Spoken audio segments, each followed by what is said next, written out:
Pemirsa, polisi lagi-lagi jadi bintang berita.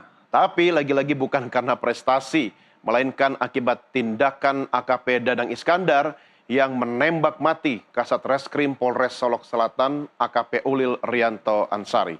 Citra kepolisian kembali tercoreng. Kisah polisi tembak polisi ini dalam aspek tertentu mengingatkan kita pada insiden penembakan terhadap Brigadir J yang diotaki oleh Irjen Verdi Sambo yang menghebohkan Indonesia beberapa tahun lalu. Mengapa cerita seperti ini kembali mencuat? Terlebih ada dugaan membacking tambang ilegal yang menyebabkan hilangnya satu nyawa. Kami ajak Anda untuk membahasnya. Telah terhubung bersama kami melalui sambungan Zoom Ketua Indonesia Police Watch Sugeng Teguh Santoso. Selamat malam Pak Sugeng. Malam Mas Doni, salam sehat. Salam sehat, terima kasih bersama kami. Pak Sugeng, tapi sepertinya polisi kita sedang tidak sehat ini Pak. Polisi tembak polisi karena urusan membackingi tambang ilegal. Komentar Pak Sugeng seperti apa? Ini musibah ya buat polisi ya. Saya lihat. Karena sebetulnya di tahun 2024 ini catatan IPW belum terjadi polisi tembak polisi. Yang terakhir adalah di 2023 ketika seorang anggota BRIMOB menembak juniornya di kompleks asrama BRIMOB, ya. Ternyata belum sampai lewat tahun ada polisi tembak polisi terjadi satu kejadian. Saya baru dengar juga polisi menembak masyarakat di Bangka Belitung. Ya. Nah, nggak lolos polisi dari kejadian ini di akhir tahun ini. Tapi kalau tadi Mas Doni katakan ini mirip Sambo, kemarahan ya. Tapi terkait dengan kompleksitasnya dan juga pelakunya ini tidak apple to apple ya, pelakunya ini setara dan sangat jelas bahwa ini terkait dengan motifnya sudah mulai terkuat terkait dengan penangkapan seorang pelaku tindakan ilegal tambang yang mengkontak Pak Dadang dan Dadang menjadi marah. Dia menembak nih rekannya. Dalam pandangan saya, artinya terkorelasi tindakan tersebut adalah tindakan terkait dengan penangkapan tambang ilegal di mana Dadang tidak senang ada temannya ditangkap. Ya. Dan saya sudah katakan ini adalah menurut saya pembunuhan berencana. Ya, sebelum dirilis sebagai pembunuhan berencana, ini adalah pembunuhan berencana sejak semula AKP Dadang ingin membunuh AKP Rudianto Rudianto Ulil Ansari ya, karena tembakan dari jarak dekat. Jadi sudut tembak di dua titik ya, di kening dan pipi itu jaraknya sangat dekat ya, dan satu arah gitu. Jadi ini memang ditembak tanpa korban siaga. Jadi seperti itu. Seperti itu, Mas. Ya, Pak Sugeng, kita kan berharap bahwa polisi akan menjadi pelindung masyarakat, berada di garda depan dalam penegakan hukum. Tapi ternyata penegak hukum ini melanggar hukum, bahkan dor temennya sendiri. Apa yang salah sebenarnya dalam pembinaan di tubuh kepolisian? Kalau Anda lihat, karena polisi kan banyak bersinggungan dengan kasus-kasus besar. Apalagi kalau kita bicara wilayah hukum yang ada tambang-tambang besar, termasuk tambang ilegal. Pak Sugeng. Ada ketentuan tentang perkap pengawasan melekat. Ya, pengawasan melekat ini menjadi tanggung jawab atasan langsung atas kinerja, perilaku dan tindak tanduk anggotanya. Ya, saya mau membahas ini dari sisi pengawasan melekat. Ya, nah saya melihat bahwa sebetulnya tindakan Dadang ini tidak seketika karena satu kasus tersebut. Kalau saya melihat, Dadang ini mungkin sudah lama ya, dia berhubungan dengan pelaku tambang ilegal. Dan saya pikir tidak satu kali bahwa Kasat Reskrim ini menindak tambang ilegal tersebut yang mungkin berkaitan dengan Dadang. Nah, siapa yang harus kemudian bisa mengontrol atau memantau atau mengetahui, memitigasi potensi adanya konflik antara dua anggota polisi yang selevel ini, ya, yaitu tentu Kapolres, ya. Kapolres harus sudah memantau sebetulnya ada problem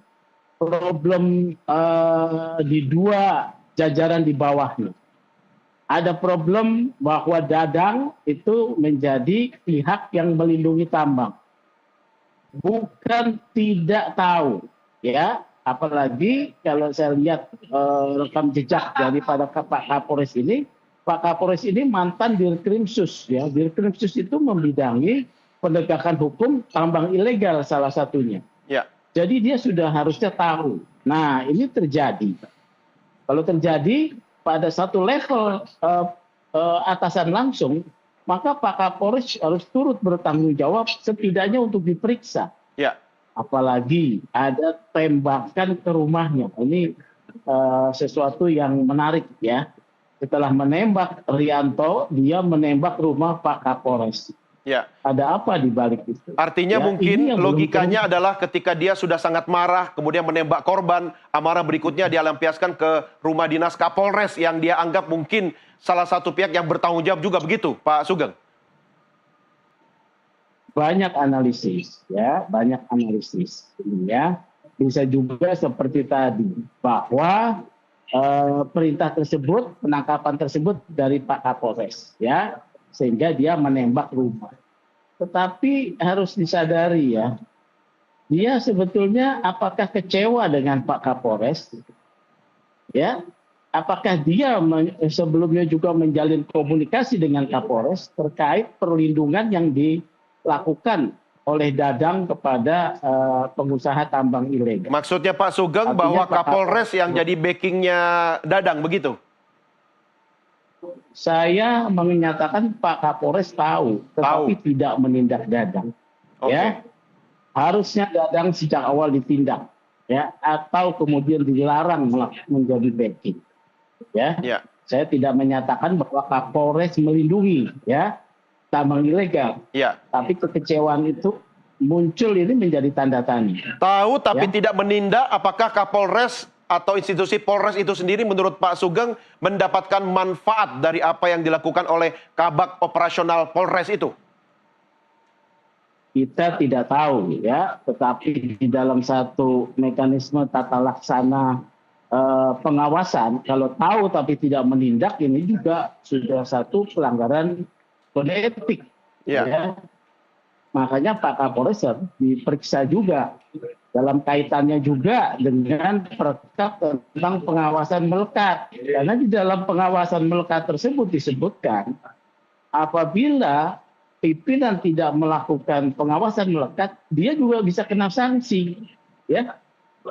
Nah, jadi mitigasi masalah sejak awal itu sebetulnya adalah pimpinan satu level di atasnya. Ya. Satu level di atasnya Kasat, Kapolres, ya. Satu level di atas Kabakop juga Kapolres, ya. Jadi begitu. Ya, Pak Sugeng, ini kalau kita melihat tugas dari polisi Dadang ini kan dia kabak operasional, ya Pak, ya. Kalau bicara ops itu kan bicara tentang kebutuhan logistik dan dana operasional.